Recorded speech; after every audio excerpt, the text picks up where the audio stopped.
Cabinet meeting थी आज हमारी, चूँकि सेशन जो बजट का वो थोड़ा लंबा चला था क्योंकि दो पार्ट्स के बीच में उसका ब्रेक भी लंबा था। इसलिए पहली जो बैठक हमारी थी वो जनवरी में हुई थी कैबिनेट मीटिंग। फरवरी और मार्च दोनों महीनों में फिर सेशन चला और अब आज 5 अप्रैल आज फिर से कैबिनेट मीटिंग थी। एजेंडा की संख्या थी वो भी काफ़ी, क्योंकि लंबे गैप के बाद हुई है तो वो संख्या भी 36 थी। 36 में से 3 एजेंडा ऐसे थे जिसमें कुछ ना कुछ दोबारा से उसको रिवाइज करके लाने की बात है, तो उनको डिफर किया गया है, दोबारा से आएंगे। 33 एजेंडा में जो महत्वपूर्ण है उनकी जानकारी मैं आपको दे रहा हूँ। विलेज कॉमन लैंड एक्ट है 1964 का, उसमें संशोधन किया है और उसके संशोधन का आज विचार किया। एक्ट में ही संशोधन विधानसभा में आएगा बाद में। जो गौचरान की ज़मीनें हैं उन गौचरान की ज़मीनों को गौशालाओं के लिए अगर कोई भी ग्रुप है, कोई गौशाला पहले से चल रही है या कोई और संस्था लेना चाहती है तो उसके लिए एक प्रावधान किया है कि अब छोटी बड़ी कितनी गौशालाओं के लिए जहाँ गौचरान की ज़मीन है वो पंचायत प्रस्ताव पारित करा करके और भेजेंगे तो उनको मिल जाएगी, डीसी के माध्यम से भेजेंगे।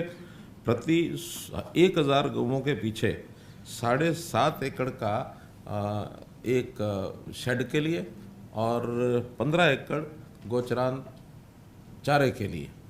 और इसी प्रकार से यदि कोई गौ संवर्धन के अन्य कोई काम वहाँ करने की बात जैसे आती है, बायोगैस का कोई प्लांट लगाना है, कोई चिकित्सा अस्पताल चलाना है, कोई अनुसंधान या ट्रेनिंग सेंटर कोई करना है, पंचगव्य उत्पाद जैसे आत्मनिर्भर बनाने के लिए गौओं के जो पंचगव्य होते हैं उनके से कुछ उत्पाद भी किया जा सकता है, दूध का, दही का, घी का, या जैसे गौमूत्र है, गोबर है, उसके बहुत सी चीज़ें अब बनने लग गई हैं।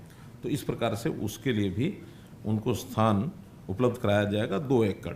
तो इस प्रकार से जितनी बड़ी गौशाला होगी उसी हिसाब से उसका प्रावधान किया है। 5100 रुपया प्रति एकड़ के हिसाब से 20 वर्ष तक के पटे तक वो ली जा सकती है। पहली अवधि बहुत कम होती थी इसलिए लोग लेते नहीं थे।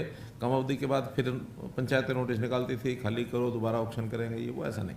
लेकिन गौशाला कोई बनेगी तो कम से कम 20 साल उनको चाहिए, तो उसका जो प्रावधान किया है, टाइम पीरियड भी बढ़ा दिया, राशि भी बढ़ाई है। पहले 1000 रुपये एकड़ थी, अब 5100 रुपये एकड़ कर दी है। दूसरा विषय कि जैसे कर्मचारियों को अपने इलाज के लिए मेडिकल जो एड मिलती है, जो फैसिलिटी मिलती है, उस फैसिलिटी में अभी तक एलोपैथी का ही रीइंबर्समेंट होता था हॉस्पिटल्स के जो इलाज का।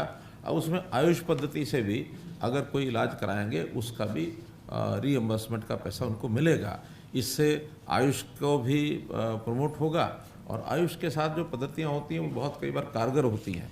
तो बहुत से जो कर्मचारी हैं शायद इसी कारण से वहाँ नहीं कराते थे कि उनको रीइंबर्समेंट नहीं होती थी। रीइंबर्समेंट होगी तो आयुष पद्धति को भी प्रमोशन मिलेगा और लोगों को चिकित्सा की एक नई पद्धति ये भी मिलेगी।